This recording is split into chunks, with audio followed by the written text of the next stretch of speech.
Olá, meus amigos, nós estamos aqui com o Dr. Fernando Gomes. O Dr. Fernando Gomes deu uma entrevista para o podcast Entre Mentes para o nosso colega do site, o Luiz Fujita, falou sobre mau humor. O Fernando é médico, neurocirurgião, trabalha no Hospital das Clínicas da Universidade de São Paulo, onde ele é professor livre-docente. Fernando, o que se chama estafa mental? Esse é o tema de hoje. O que o povo chama de estafa? Isso é um tema muito interessante e muito atual, né? Se a gente olhar para o nosso corpo físico, e o cérebro faz parte dele, se ele não estiver funcionando em perfeita harmonia, ele pode dar sinais de que as coisas não vão bem e justamente começa a apresentar sinais de falência.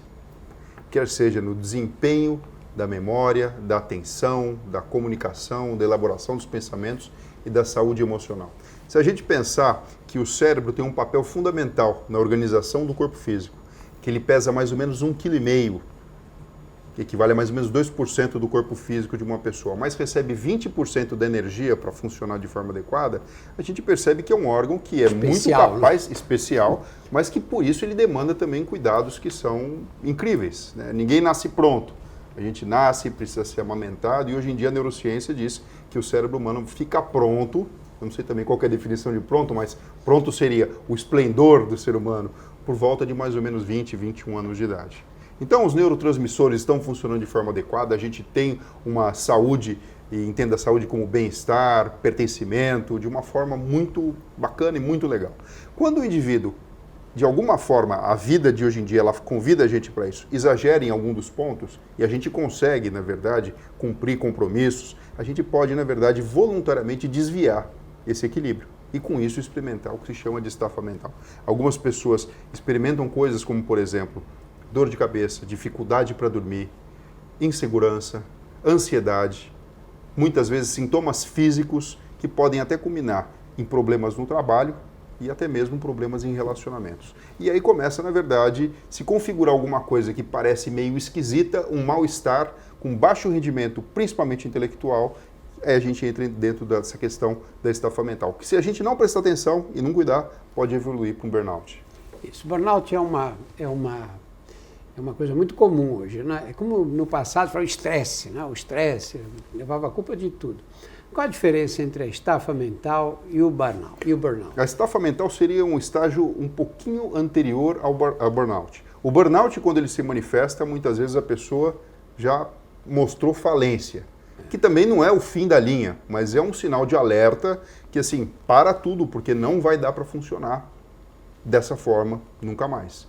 Então a pessoa pode ter apagões, pessoas que trabalham principalmente com relacionamentos interpessoais referem muito isso. De repente sentem que não tem sentido naquele ambiente que estão, começam a esquecer, ter lapsos de memória, dores físicas inclusive, e vem aquela sensação de impotência e de baixa valia.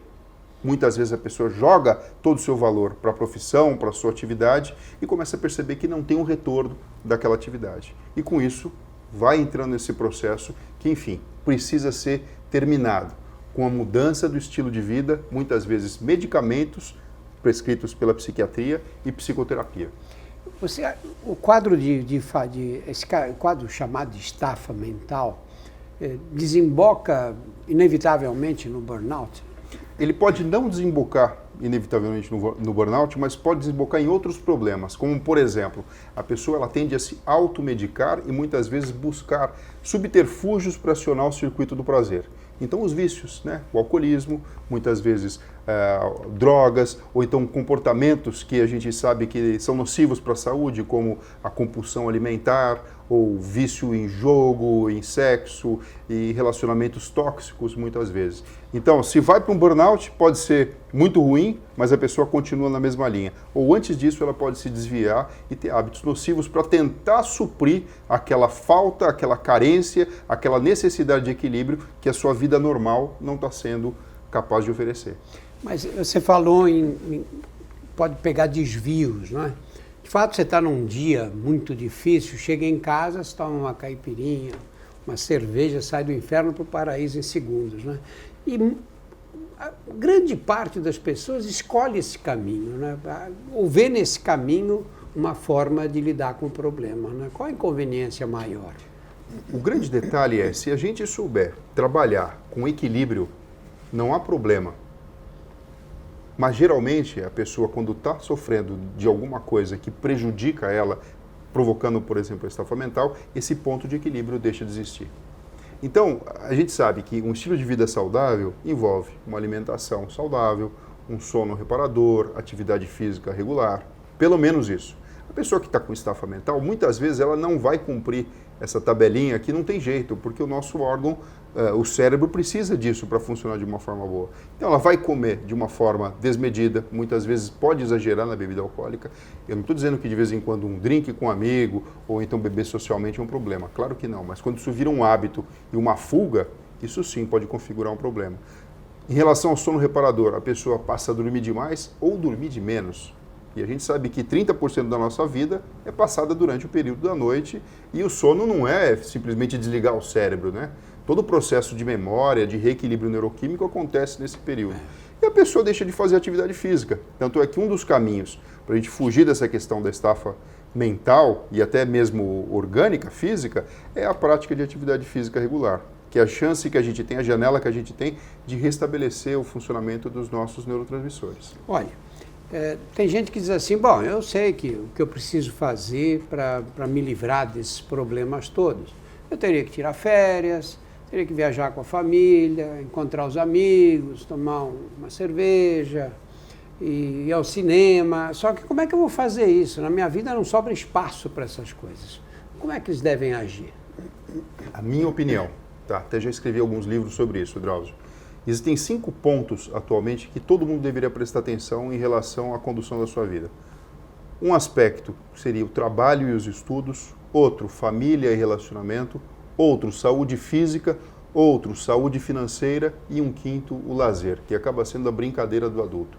Se a gente fizer uma estrela simples mesmo, essa de 5 pontas, e tentar colocar manualmente ali o que você está fazendo para a sua vida, para você mesmo, cada um desses aspectos, você vai perceber que existe uma tendência natural a gente inclinar para algum desses pontos. Imagina, uma estrela, para ela brilhar bonita, ela tem que ser simétrica e ter todos os pontos, né?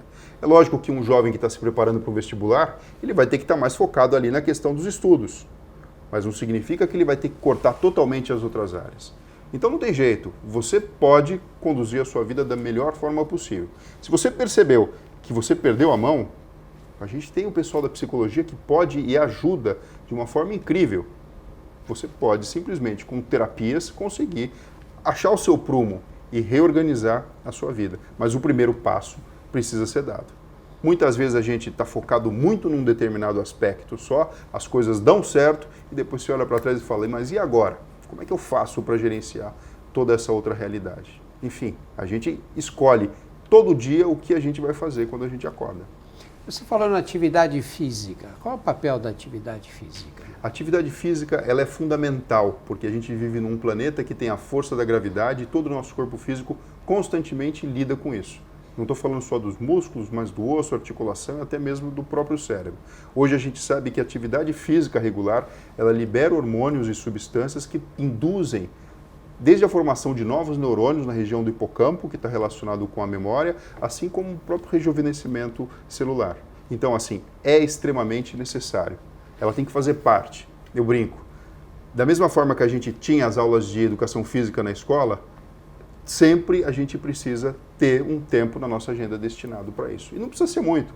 Meia hora, 45 minutos diariamente já são suficientes. Os medicamentos podem ajudar nessa fase? Eles podem ajudar. Se existir uma coexistência diagnosticada, e aí eu falo isso porque existe uma tendência à automedicação ou até mesmo à indução do profissional para que faça a prescrição, de uma ansiedade que está ali se manifestando, de um problema, de uma compulsão. Sim, os medicamentos podem ajudar no reequilíbrio desses neurotransmissores, ou então uma alteração do sono, enfim. Isso tem o seu papel. Mas, na verdade, o redirecionamento da sua vida e do seu estilo de vida é o que vai impactar. É o seu cérebro dizendo para você, olha, nesse caminho que você conscientemente escolheu e a gente está indo, a gente não está feliz. Porque grande parte da nossa vida, na verdade, acontece no plano inconsciente, né? A nossa consciência muitas vezes vai depois. Então, quando você percebe isso, e os sinais muitas vezes são muito desagradáveis, né, da estafa, você tem a chance de retomar uma vida melhor. Olha, você lembra da época que não havia fax? Eu vi o fax nascer, você já devia ser bebê nessa época, mas quando apareceu o fax, falei, nossa, que revolução, né? Aí veio o e-mail, né? Aí veio o celular, e depois essa invenção demoníaca que foi a tela no celular, né? Que é a pior das invenções de todas. Então, cada uma dessas tecnologias, quando foi incorporada, fez a gente trabalhar mais e não trabalhar menos. Tudo leva a crer que no futuro, todas as tecnologias que aparecerem farão a gente trabalhar ainda mais, para ter competitividade no mercado. Como é que você vê o futuro? Como é que nós seremos capazes de lidar com essa pressão constante, tão variada? Uma coisa que a gente já sabe é que assim, o contato regular com a natureza e a desconexão das redes sociais e da internet de uma forma organizada, semanalmente, que seja ao fim de semana, impacta no aumento da criatividade. Então eu vejo a evolução tecnológica com bons olhos. Eu acho que até a própria inteligência artificial, que seria a análise de muitos dados coletados, que humanamente é impossível de se gerenciar, vai ser uma realidade que pode nos ajudar muito na tomada de decisões. Porém, como todo mundo tem livre-arbítrio, se você simplesmente deixar o barco correr, a gente sabe que existe aí inclusive o vício e a dependência eletrônica atualmente. Então pode configurar um problema. Está na nossa mão, na verdade, a chance de conduzir isso de uma forma melhor. Eu tenho a impressão que essa estafa mental, no passado recente, era coisa só de adultos.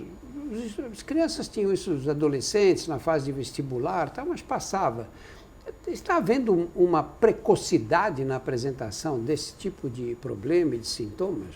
A gente sabe, Drauzio, que o que faz, na verdade, também o cérebro entrar num processo de estafa é a necessidade de muitas decisões, da tomada de decisão. Então, por exemplo, você tem uma reunião pela manhã e 15 minutos antes dessa reunião importante, que você foi preparado para ela, começa a chegar um monte de informação. Você é bombardeado de informações que chegam através das redes sociais, das mensagens eletrônicas, ou então você mesmo entra em algum jogo, alguma coisa assim, e você tem que tomar decisões que, na verdade, não vão ser importantes para a sua vida e, sobretudo, para a sua parte profissional naquele momento.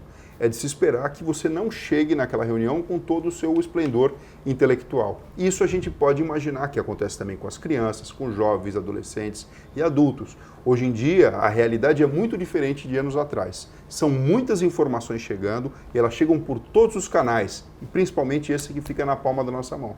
Então você não consegue ficar com a mente livre, exceto se você escolher esse caminho de gerenciar o momento que você vai entrar online ou vai sair online, para conseguir, então, usar o seu cérebro da melhor forma possível e entender que ele também precisa de descanso. Muito obrigado, Fernando. Obrigado, Fábio.